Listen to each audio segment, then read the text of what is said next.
বিসমিল্লাহির রহমানির রহিম। আজকে যশোর ঈদগাহ মাঠে আয়োজিত এই জনসভার সম্মানিত সভাপতি, মঞ্চে উপস্থিত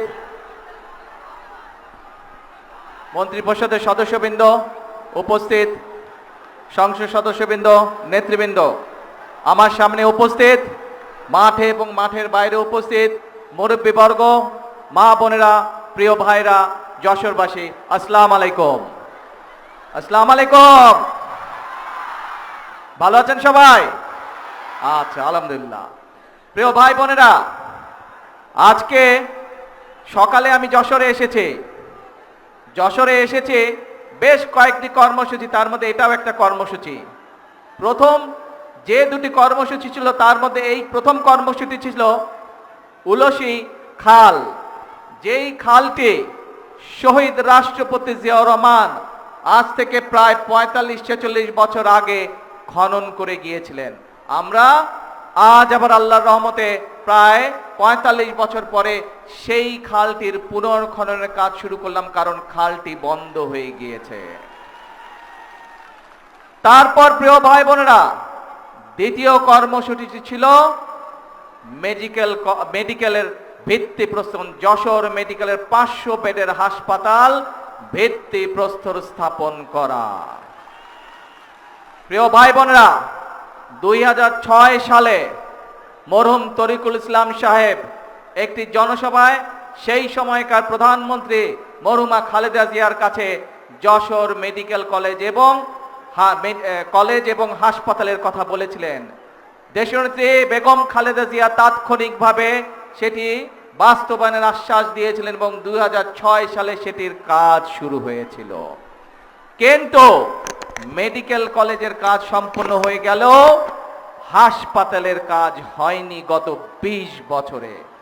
আজ আল্লাহর রহমতে শহীদ জিয়ার দল বিএনপি, দেশনেত্রী খালেদা জিয়ার দল বিএনপি আল্লাহর রহমতে আবার সরকার গঠন করার পরে ২০ বছর পরে আজ আবার সেই হাসপাতালের কাজে হাত দিল। প্রিয় ভাই বোনেরা, বিএনপি আমরা একটি স্লোগানে বলি, বিএনপির সকল ক্ষমতার উৎস হচ্ছে বাংলাদেশের জনগণ, এবং সেই জন্যই বিএনপি শহীদ জিয়ার রেখে যাওয়া যে কাজ, অসমাপ্ত যে কাজ, সেই কাজ বিএনপি সম্পন্ন করতে চায় দেশের মানুষের স্বার্থে। প্রিয় ভাই বোনেরা, দেশনেত্রী খালেদা জিয়ার রেখে যাওয়া যে অসমাপ্ত কাজ, যেই কাজ বিগত ২০ বছর ধরে যারা স্বৈরাচারী ছিল, যারা ছিল ক্ষমতায়, তারা যে কাজটি জনগণের জন্য করেনি, যে কাজটি শহীদ বেগম খালেদা জিয়া শুরু করেছিলেন, আবার ২০ বছর পরে তার দল সেই কাজটি জনগণের জন্য শুরু করেছে। অর্থাৎ যেহেতু আমাদের সকল ক্ষমতার উৎস জনগণ, সেজন্যই আমরা জনগণের জন্য যে কাজ করলে জনগণ উপকৃত হবে সেই কাজগুলো বিএনপি করে, এবং সেই অসমাপ্ত কাজগুলো বিএনপি আবার শুরু করেছে। প্রিয় ভাই বোনেরা, নির্বাচনের সময় এই যশোরে আমি এসেছিলাম। সেই সময় হয়তো আজকে যারা এই জনসভায় উপস্থিত আছেন, সেদিন হয়তো অনেকেই সেই জনসভায় আপনারা উপস্থিত ছিলেন। সেই জনসভায় আমি বলেছিলাম যে বিএনপি যদি জনগণের ভোটে আল্লাহর রহমতে সরকার গঠনে সক্ষম হয় সেই ১২ তারিখের নির্বাচনে, তাহলে বিএনপি জনগণের জন্য কতগুলো কাজ পরিকল্পনা গ্রহণ করেছে।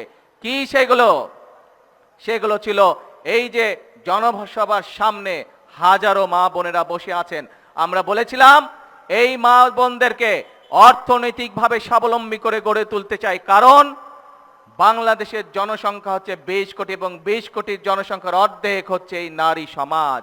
আমরা দেশকে নিয়ে যতই পরিকল্পনা করি না কেন, বাংলাদেশের অর্ধেক জনগোষ্ঠী যদি পেছনে থেকে যায়, বাংলাদেশের অর্ধেক জনগোষ্ঠী এই নারী সমাজ যদি স্বাবলম্বী হতে না পারে, দেশকে কখনো এগিয়ে নিয়ে যাওয়া সম্ভব নয়। সেজন্য এই নারী সমাজকে স্বাবলম্বী করার জন্য আমরা ফ্যামিলি কার্ডের কথা বলেছিলাম, মনে আছে আপনাদের? এবং আল্লাহর রহমতে সরকার গঠনের সাথে সাথে ১ মাসের ভিতরে আমরা ফ্যামিলি কার্ডের পাইলট প্রজেক্টের কাজ শুরু করে দিয়েছি। প্রিয় ভাই বোনেরা, বাংলাদেশের কয়েক হাজার পরিবারের কাছে এরই ভিতরে ফ্যামিলি কার্ড পৌঁছে গিয়েছে, কয়েক হাজার মাদের কাছে এই ফ্যামিলি কার্ড পৌঁছে গিয়েছে। ইনশাল্লাহ পর্যায়ক্রমিকভাবে এই ইনশাল্লাহ এখন কয়েক হাজার মায়ের কাছে পৌঁছেছে, এই হাজার ইনশাল্লাহ আস্তে আস্তে লক্ষ্যে পৌঁছবে, কয়েক লক্ষের কাছে যাবে ইনশাল্লাহ, কয়েক লক্ষ থেকে ইনশাল্লাহ কোটিতে গিয়ে পৌঁছাবে সেই ফ্যামিলি কার্ড। প্রিয় ভাই বোনেরা, আপনাদের মনে আছে দেশনেত্রী খালেদা জিয়া 91 থেকে 96 সাল যখন দেশ পরিচালনার দায়িত্বে ছিলেন, সেই সময় তিনি এই মা বোনদেরকে শিক্ষিত করার জন্য, মা বোনরা যাতে শিক্ষার আলো থেকে বঞ্চিত না হয়, উনি মেয়েদের শিক্ষা ব্যবস্থা ম্যাট্রিক পর্যন্ত ফ্রি করে দিয়েছিলেন বিনামূল্যে। পরবর্তীতে যখন দেশনেত্রী খালেদা জিয়া আবার 2001 থেকে 2006 পর্যন্ত দেশ পরিচালনার সুযোগ পেয়েছিলেন, তখন সেই মেয়েদের শিক্ষা ব্যবস্থা বিনামূল্যে উনি ইন্টারমিডিয়েট করে দিয়েছিলেন। আমি একটু আগেই বলেছি বিএনপি শহীদ জিয়ার দল, বিএনপি দেশনেত্রী খালেদা জিয়ার দল।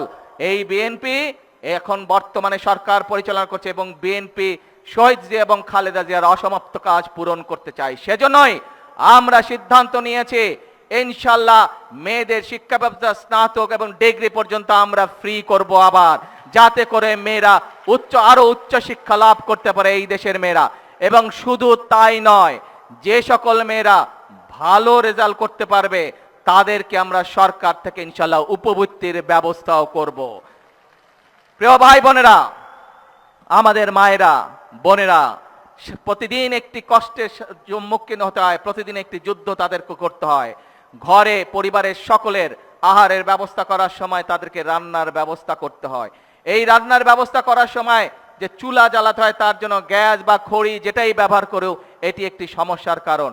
আমরা গত 2 দিন আগে পরিকল্পনা গ্রহণ করেছি, ইনশাল্লাহ মায়েদের হাতে আমরা যেরকম ফ্যামিলি কার্ড পৌঁছে দিয়েছি, ঠিক একইভাবে সারা বাংলাদেশে যারা ফ্যামিলি কার্ড যাদেরকে দিব, ঠিক সেই মাদের কাছে আমরা আরেকটি কার্ড দিব। সেই কার্ডটি হচ্ছে এলপিজি কার্ড, যাতে করে তাদেরকে আর রান্নার কষ্ট পোহাতে না হয়, যাতে করে পরিবারের খাবার দাবার রান্না বান্না করার সময় দুশ্চিন্তায় পড়তে না হয়। ধীরে ধীরে ইনশাল্লাহ আমরা সেই ব্যবস্থাও মাদের জন্য করব। প্রিয় ভাই বোনেরা, এই যে কাজগুলো আমি আপনাদের সামনে তুলে ধরলাম, এই কাজগুলো কাদের জন্য? এই কাজগুলো তো এই দেশের জনগণের জন্যই, তাই নয় কে? তাই এবার আসেন প্রিয় ভাই বোনেরা, আমরা নির্বাচনের আগে বলেছিলাম